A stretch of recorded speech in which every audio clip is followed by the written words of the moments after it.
Hello po sa inyong lahat mga kamatyas. Ngayon naman po ay ating pag-aaralan itong laban ni I.M. Faustino Oro. Malapit na pong maging Grandmaster yan, 12 years old. Dito po sa ongoing Argentinian Championship. 12 players round robin together with other Grandmasters.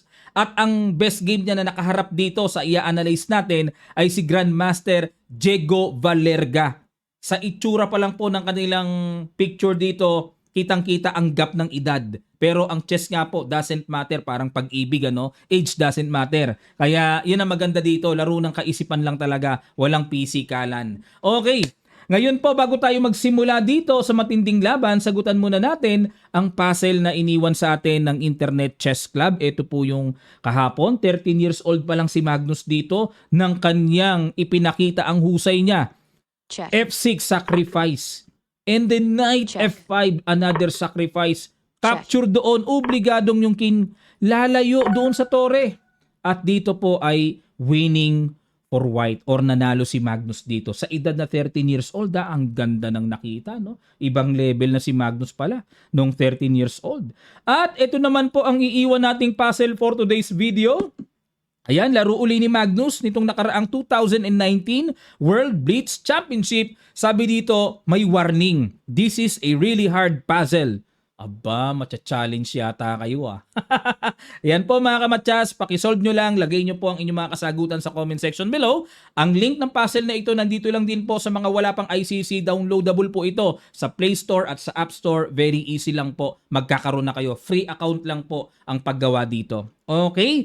At announcement lang din po, mamaya na po ang Kamatyas Friday night at 7 PM sa mga gustong humabol para maglaro sa online tournament ng Kamatyas Friday night. Nasa comment section below lang din po. Comment is the key. Ayan. Okay. Alright, simulan na kagad natin ang matinding laban na ito. Tinirahan ng veteranong GM ng D4 si Fausti, nag-knight F6, C4, E6, Knight C3, Nimso Indian ang tawag dyan sa pinasok ni Fausti. Nag-E3 lang, simple lang para i-develop lang ang bishop. Nag-castling, Bishop D3 develop, D5, control the center, Knight F3 para development and makapag-castling na rin. Nag-B6, gusto ni Fausti, i-develop ang bishop kagad. At nag-A3, sinubukan na ang bishop kung kakain ba o aatras. Check. Kinain na po. And kinapture din. Bishop A6 talagang namamagpaggagad. Opening pa lang pinaparamdam na agad ni Fausti na umaatake siya. Piniresure ang C4 pawn. At kinapture ang D5. Takes. At nag-queen D3. Tiniret muna ang knight. Nag-queen C8 dinipensahan. At nag-castling. Nag-C4. C5, sorry.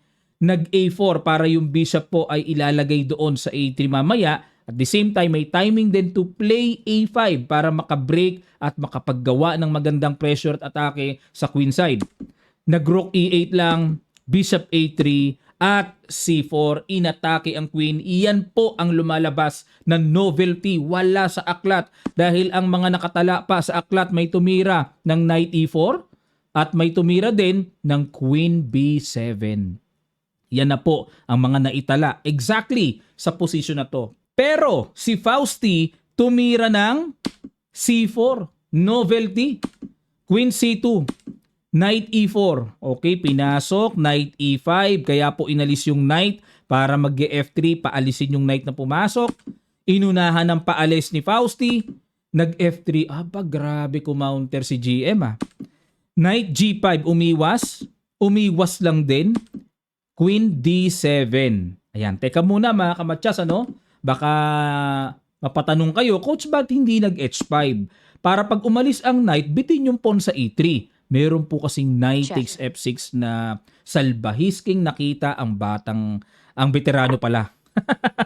Hindi pala bata, baliktad. Check. May nakitang veteranong tira na ganun O pagpalagay natin, hindi pala pwede doon kasi may bishop. May nakasikwat na ganun, may queen takes Check. F6. Aray ko, pagka, mababawi na, ay nako, walang kadamit-damit dyan ang king, kaya delikado talaga. Okay, Check. balik tayo mga Check. kamatyas. May veteranong ganun nakita ni Fausti. Kaya ang ginawa niya, nag-queen, to D7 muna para pag nag-H5, hindi na po effective yung sacrifice na ganon. Kung check, may pangharang na. Paki-imagine po yung planong yon. Nag-Rook AE1. Okay, dinipensahan na yung pawn. Knight C7. Siyempre po, yan, principle of worst piece. Sino ba ang mga pyesa nating walang gamit? Nasa mga gilid-gilid, ilagay sa sentro para tumama ang kanyang pwesto at mai-provide, mai-contribute talaga sa bakbakan. Nag-Knight F2. Mag-E4 na mamaya, tuma-timing. Nag-B5, challenge ni Fausti, kinain, kain, at napaatras ang bishop, nag-A5. Na-realize dito ni Fausti, uy, teka muna, parang meron akong sobrang pawn dyan na mag-dire-diretso Nag-E4. Bago pa maramdaman ang papagapang na pass pawn, gusto na kagad guluhin ni GM sa pamamagitan ng pagbuo niya sa sentro. Pag-pressure niya sa sentro. Nag-Knight E6. Bishop D2 muna. A4. Naku po, grabe. Ayan na. Queen A2. Knight C7. Bakit? Kasi kakapture ba doon? Okay. Nag-Knight to D1. Pupunta dito sa E3 para mas dagdagan ang pressure ng D5 at C4. Nag-Queen C6 lang. Kinapture na yung pawn. Capture. Check. And nakipag-exchange. Binigay ni Fausti yung pawn sa A4. Kinain nga ni GM. Okay, anong tira? Matindi. Sige po mga kamatsas, papasel ko sa inyo. Yan, para pinaka pang training talaga sa puzzle. Yan po yung kahalagahan ng nagsosolve ng puzzle sa Internet Chess Club. Makikita nyo yun pagka insiyado kayo. Ano kaya yon? Sa ilang sandali lang, tutuloy agad natin. Start.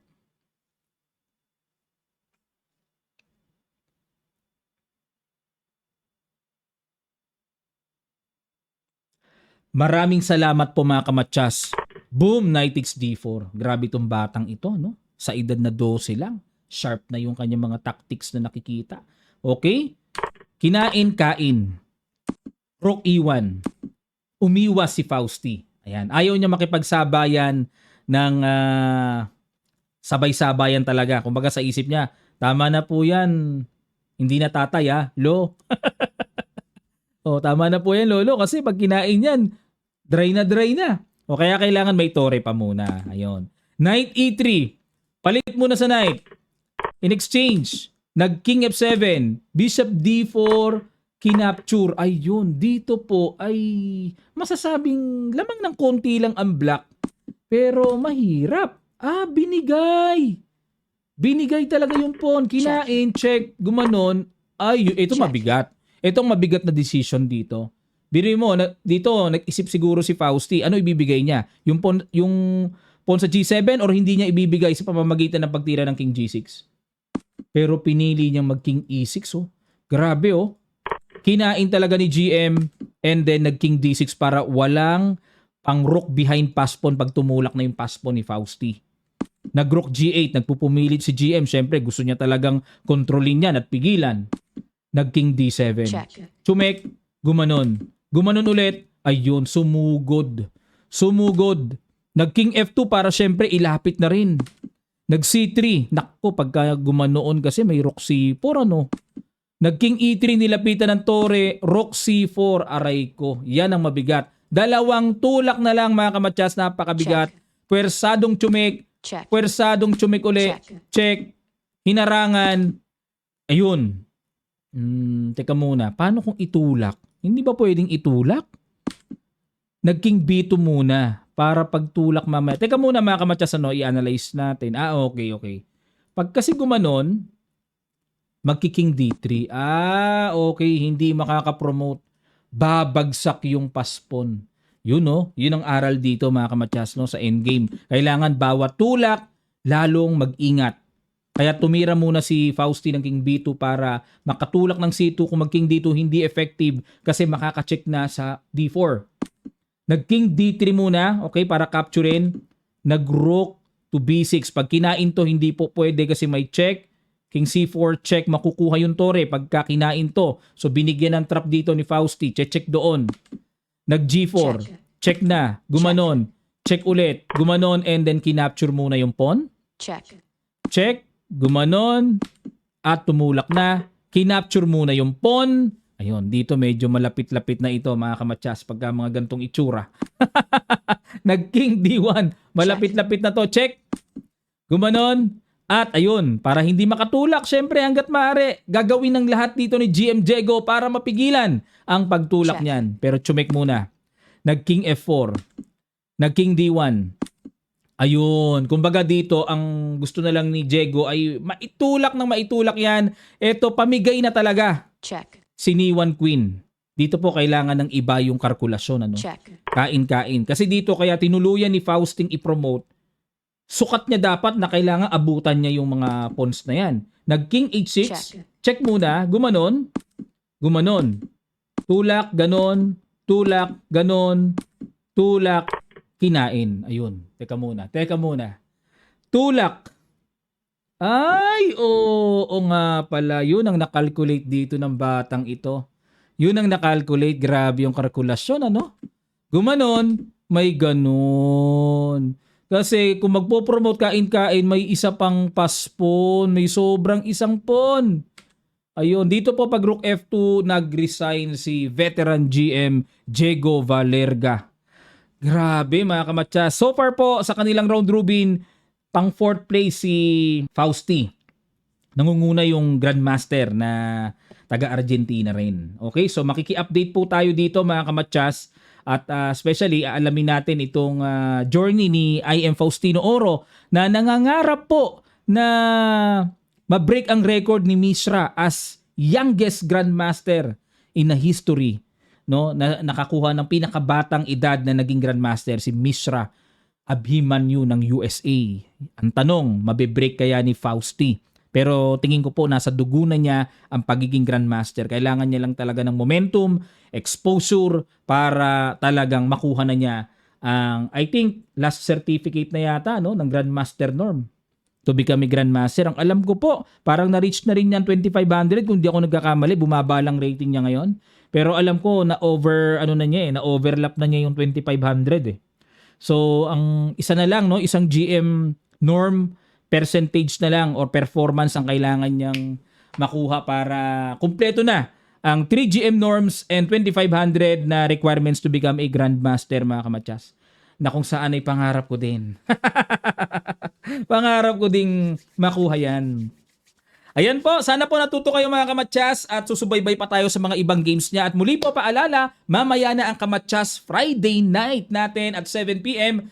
Ang link ng tournament ay nasa comment section below. Ganun din po, no, ang ongoing registration ng ating Kamatsas 18th edition year-end tournament. Face-to-face naman ito mga kamatsas. Ongoing po. So mapupuno na ang slots. Sana ay makapasok kayo mga kamatsas and to follow ang venue around Cavite, Manila lang naman. So magkaroon na po kayo ng idea, no? Once na mag-post kami basta around Cavite, Manila, so alam nyo naman ang inyong location, madali lang pong ma-access yan kung especially madali lang po kayo sa area na yan.